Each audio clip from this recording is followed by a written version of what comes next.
आज का हमारा टॉपिक है तुलनात्मक राजनीति का आधुनिक दृष्टिकोण। आधुनिक दृष्टिकोण के अनुसार तुलनात्मक राजनीति का अर्थ है राजनीतिक संस्थाओं व राजनीतिक व्यवहार की समानताओं असमानताओं के अध्ययन से है।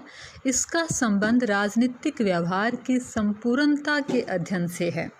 इसके संबंध में प्रमुख परिभाषा है तुलनात्मक राजनीति बृहत्तर क्षेत्र का संकेत है जिसमें तुलनात्मक सरकारों और गैर शासकीय राजनीति, कबीलों, संप्रदायों व गैर राजकीय संगठनों की राजनीति का अध्ययन किया जाता है।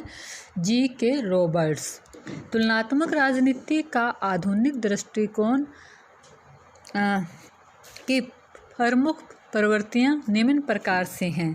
पहला है ज़्यादा व्यापक विषय क्षेत्र की खोज। आधुनिक दृष्टिकोण है वो राजनीतिक क्षेत्र का व्यापक दृष्टिकोण खोजते हैं। यह लोकतांत्रिक व्यवस्थाओं के साथ साथ निरंकुश विकासशील राजनीतिक प्रवृत्तियों की वर्तमान व अतीत राजनीतिक व्यवहार की गतिशीलता को समझने का प्रयास करते हैं। यथार्थवाद की खोज इसकी दूसरी प्रवृत्ति है। औपचारिक राजनीतिक संस्थाओं के अध्ययन के साथ साथ यह राजनीतिक दलों, हित समूहों, निर्वाचन प्रणालियों, राजनीतिक संचार, राजनीतिक समाजीकरण व अराजनीतिक प्रभावों का अध्ययन व विश्लेषण भी किया जाता है। परिशुद्धता की खोज तीसरी इसकी प्रवृत्ति है। तुलनात्मक राजनीति में सुनिश्चित निष्कर्षों की आवश्यकता ने अध्ययन की परिशुद्धता को अनिवार्य बना दिया है। इसीलिए अब तुलनात्मक अध्ययनों में परिशुद्धता वैज्ञानिक विधियों के प्रयोग पर जोर दिया जा रहा है। बौद्धिक खोज यह किसी भी वस्तु में कारण व कार्य के संबंध को स्थापित करता है। इन्हीं चार मूल प्रवृत्तियों के कारण आधुनिक तुलनात्मक राजनीति की जो विशेषताएं हैं अब वो हम देखेंगे।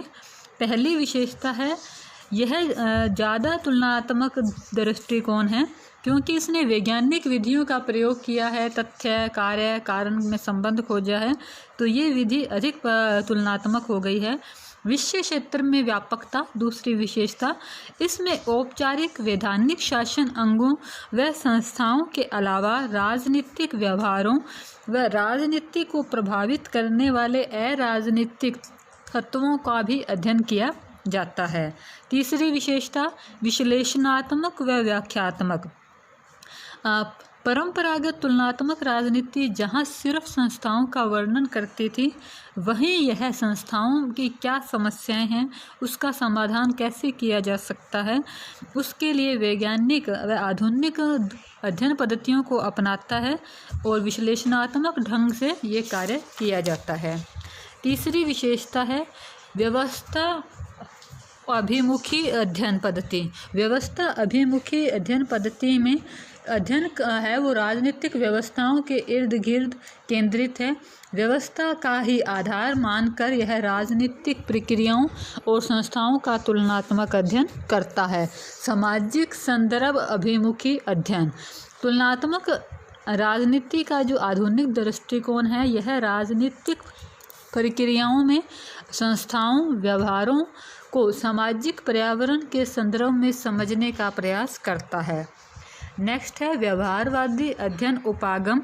व्यवहारवादी राजनीतिक तथ्यों की व्याख्या विश्लेषण का विशेष ढंग है। यह राजनीति के संदर्भ में मुख्यतः अपना ध्यान राजनीतिक व्यवहार पर केंद्रित करता है। अब हम इस सिद्धांत की आलोचना देखेंगे शॉर्ट के अंदर। विषय क्षेत्र का अत्यधिक दुस्साध्य होना, ये अपने सब्जेक्ट जो फील्ड है उसे बहुत ज़्यादा वाइल्ड कर देता है, तो उसमें विषय क्षेत्र का निर्धारण नहीं किया जा सकता। नई अवधारणाओं की अस्पष्टता। उन्होंने राजनीतिक समाजीकरण, संस्कृति, संचार, नवीन अवधारणाएं दी है जिसका अभी तक स्पष्ट रूप से वर्णन नहीं किया गया है।